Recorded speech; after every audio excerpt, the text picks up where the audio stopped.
The Plymouth Philharmonic Orchestra played its first concert in 1913 due to the imagination of a Kingston violin teacher named G. Herbert Clark. He had a passion for music and a vision of shared musical fellowship with the community.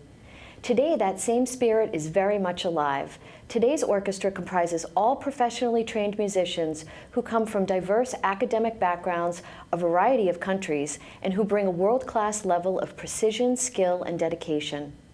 Under the guidance of music director and conductor Stephen Karadianis, the Phil has taken its place as a major cultural force in southeastern New England. The Phil plays to critical acclaim, premieres pieces from leading composers, performs with world-renowned soloists, and has performed in venues across the region. Beyond the concert season, the Phil presents a wide range of live music and educational programs to people of all ages and backgrounds. Working with educators, leaders, and community partners, the Phil reaches well beyond Plymouth, serving as innovator and advocate for music for all. Since his appointment in 1994, Stephen Karadianis continues to raise the orchestra to new levels of distinction with a commitment to artistic excellence, music education, and community outreach. I have Stephen Karadianis with me today to chat about the Phil's new season, its 102nd, and Stephen's 24th year leading the orchestra and bringing the music to life. Hi, Stephen. Hi, Holly. You mentioned 24 years. They've gone like this. I can't believe it. I still feel like the new kid. Well, this new season seems to have you in the driver's seat of sorts. Yeah, a while ago, you and I shared together a story. It was 10 years ago this summer when my wife and my two sons and I were making a family pilgrimage to Greece. Now, for those who know the country, a map of Greece, it is sort of like a three-fingered hand at the bottom of the country. And my mother and father's families both come from the middle peninsula called Mani, and both from the very southern tip. So we drove from Athens to Patras, and then all the way down to the southern part of Mani. And we saw things that we didn't expect to see. We, of course, saw family and where my family's roots originated. And then we saw things we didn't expect to see. We had no itinerary. We just had a car, we had gas, we had the gumption, and we decided to just follow our instinct, follow our curiosity. And so we decided we would see something off the road and we would say, let's go. And we would turn off the highway and we would go. And I find that our musical season is similarly like that. And of course, after discussing this with you, you of course ran with that idea of let's go. And our 102nd season is a great journey. It's a musical journey that includes music that we have done before, but mostly music we have never done collectively. And I have a short story about that. Years and years and years ago, this is probably my 7th year, and there's a reason why I remember my 7th year with the Plymouth Philharmonic. I went to a conference of conductors, and somebody asked the question, how long is too long for a conductor to be with an orchestra? And I thought, I don't know. I mean, I didn't have that answer. The discussion opens up. Some talked about 3 years, some talked about 5 years, some talked about the 7-year itch. And I said, I hope not, because I still feel like the new kid, and it was my 7th year. This sage, wise conductor, I didn't know him, flowing white hair. He says, I have a theory, and I feel that everybody has their own favorite pieces of music, and a conductor usually programs their favorite pieces or genre of pieces of music in the first 2 years. And then some concerts and seasons pass, and the conductor will program those same pieces again because they're favorites. Mm-hmm. This sage conductor said, when you as a conductor go to that well the 3rd time, you better have another job in your back pocket because everyone's going to realize, oh, you have nothing more to say. And I was so excited because up until that point, my 7th year, I had never repeated a piece of music on any symphonic program. I told myself, I am going to go 15 years without repeating anything. And that way, I can just repeat the first 15 years, just 30 years. Isn't that a great tenure with the Plymouth Philharmonic? I got to 15 years without repeating any piece of music. And yet there was still so much music we hadn't done yet. So when people see our season coming up for our 102nd season, almost everything is music we have not performed together. I might have done them with other orchestras, and our musicians might have performed them with other orchestras, but we have not done them together. So let's go. Let's talk about our first concert. One piece of music on our first program, our opening night, which we're calling Ain't It Grand, is the Grand Canyon Suite of Ferdy Grofé.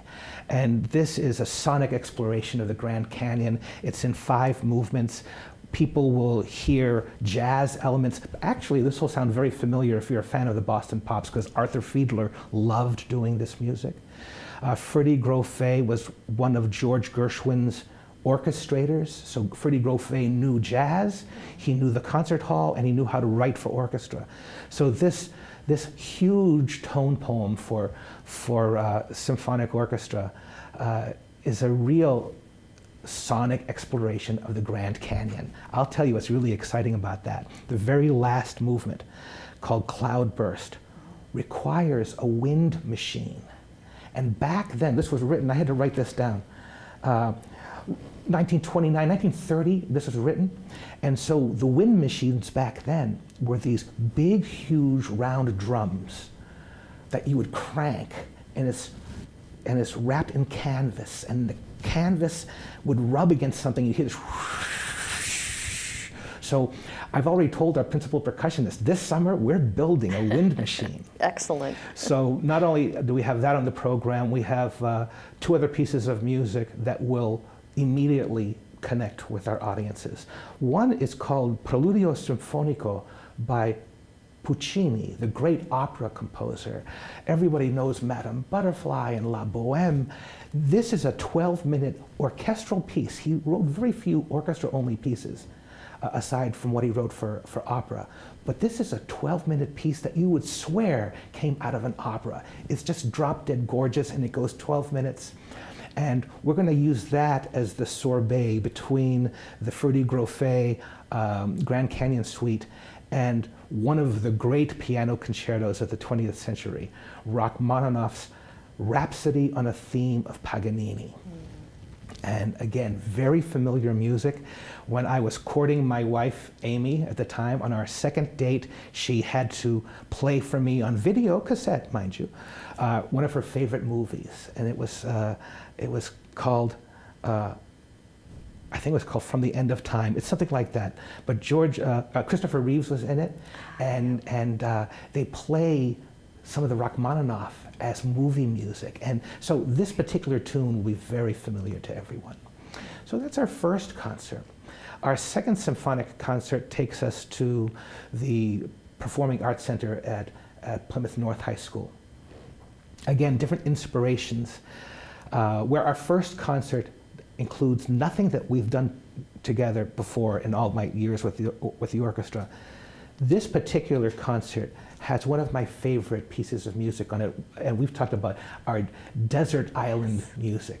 If we were deserted, not we, because we've got our own families, but if I was deserted on a desert, on an island, and I only had a handful of pieces of music, what would I have with me?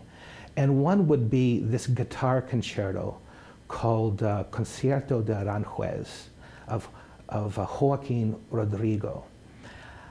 Aside from the fact that the composer was totally blind by age 3, this is evocative music. It definitely has, it sounds Spanish, and it pulls on the heartstrings. The middle movement is just a very romantic exploration of the guitar. We performed this piece, again, I have to look back at my notes here, back in 2003 in a version for solo harp and orchestra. So we're doing the original version now for guitar and orchestra. And Elliot Fisk, one of the world's greatest living classical guitarists who happens to call Boston home, is going to travel to Plymouth and perform this with us. Programming around this, symphonies that I know would speak to our audiences, and something we haven't done before together is Mendelssohn's Fourth Symphony, the Italian Symphony. So that's also on the program. That's a piece of music inspired by a trip to Italy by the composer. So we have this very Spanish piece and an inspired Italian piece. I'm like, how do I tie these together? And divine inspiration. So we're going to end the program with an overture. Rossini's Barber of Seville. Rossini tying the Italian and Seville, southern Spain, Sevilla. Which people will recognize. Absolutely. Da-da-da-da-da, Don't make me sing. People don't want to hear me sing. That's why I conduct, because I can't sing. And our third symphonic experience, as I'd like to call them, involves two very well-known pieces of symphonic music. One is the Second Symphony of Peter Tchaikovsky. People know the Nutcracker, people know the 1812 Overture. People are probably most familiar with his Fourth, Fifth, and Sixth Symphonies, the sixth being the Pastoral Symphony. And I don't know why, but the first three symphonies of Tchaikovsky aren't often visited. But his second is one of my favorites. It has two subtitles, either called The Little Russian or Ukrainian. And it's full of folk songs. So this is a symphony based on Russian and Ukrainian folk music. Very tuneful, but very fiery. And I'll even tell you how apprehensive I was about deciding on this symphony for one of our concerts, because I want people to say, oh, why don't you do one of the other symphonies? You know, a lot of orchestras don't visit this anymore. Until I saw that the Boston Symphony had scheduled it at Tanglewood the summer of 2017, I said, well, if the BSO can do it, so can we. The concerto for this concert is one of the most popular cello concertos of the repertoire, and happened to be a piece of music on my very first season with the Plymouth Philharmonic. So we're going back to April of 1995. I've conducted the Camille Saint-Saëns Cello Concerto No. 1 many times, but I haven't visited it in Plymouth since 1995. So we're going to come to that. It's high time. It's about time. It's good music. It's held up. And the soloist is a South Korean-born cellist by the name of Mihai Rio, and she lives now in Vienna, and has a worldwide concert schedule. Her manager and I are old friends, and so we were able to make an arrangement to make this possible. So we're very excited about this. And this particular concert starts with an American Rhapsody by a composer who, this is kind of like the reverse of Dvorak's New World Symphony. Antonin Dvorak writes this piece of music, a Czech bohemian composer writing a piece of music depicting the New World. And it still sounded very Czech. We have this American Rhapsody by the Hungarian 20th century composer Ernő Dohnányi, who was born in Hungary, but moved with his wife in the 1930s to the United States, lived in Florida, and wrote for the sesquicentennial of Ohio University this American Rhapsody. This is an incredibly powerful symphonic treatment of On Top of Old Smoky, Turkey in the Straw, and other very familiar American melodies celebrating America through its music. And it includes one of the most poignant, beautiful treatments of the gospel spiritual, I am a poor wayfaring stranger.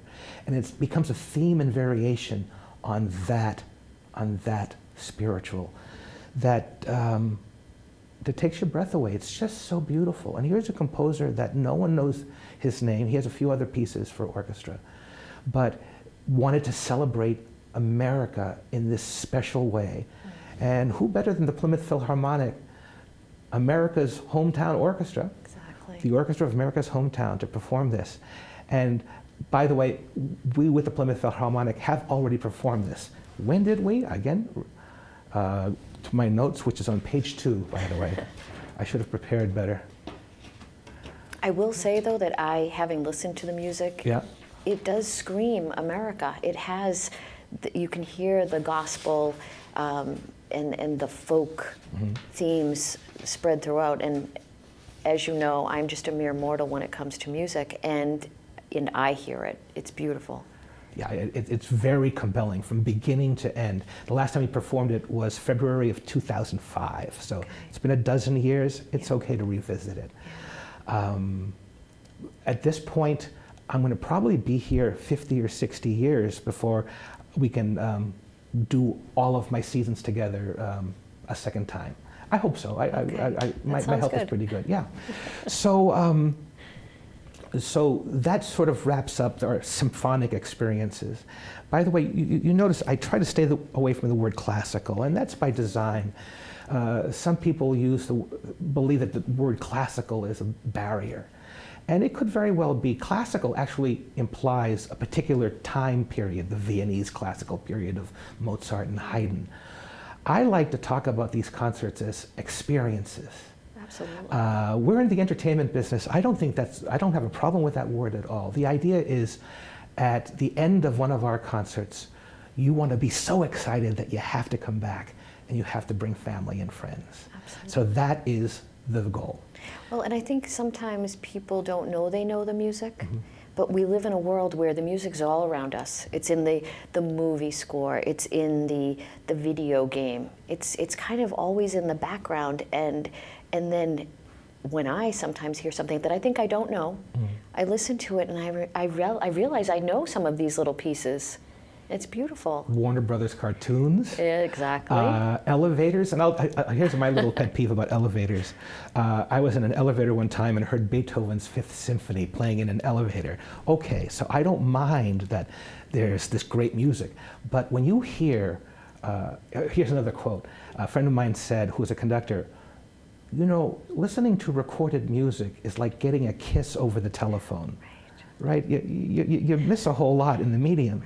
And you have to see an orchestra live and see 60, 70, 80 musicians diving into a piece of music. It is so physical, and it's compelling theater to be surrounded by this. So I always tell people, if you haven't seen it live, you haven't experienced it. Well, even going back to Elliot Fisk coming with the guitar, the contrast between an instrument that on its own is absolutely gorgeous, and it's going to sound beautiful in Plymouth North Performing Arts Center, but then when you hear the contrast when the full orchestra comes in, it just takes your breath away. It's gorgeous. And it's a combination that you don't often hear, so that'll be exciting. Looking forward to it. So in terms of the rest of the season, we have 2 great Pops programs that have become, again, hallmarks of the seasons that we've been producing.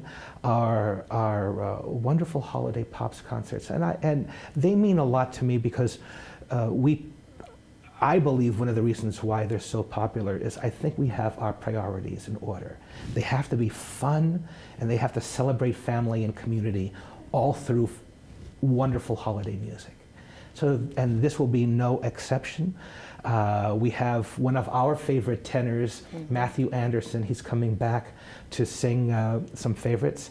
And we also have the 6th grade chorus from PCIS, the Plymouth Community Intermediate School, I'll always get that right, under the direction of Jessica Fuller, and they'll also be joining in the mix. And we're just going to play as many holiday favorites as we can fit in a couple of hours. It's a tradition for most people. People come, and when I answer the phone in the office sometimes, I'm struck by the stories people tell that they have, their children have been coming to the holiday pops for years. Now they're older, so they're coming as adult children. It's a family. You've watched children grow up before your eyes in 24 years. And bring their own children. Yes. That's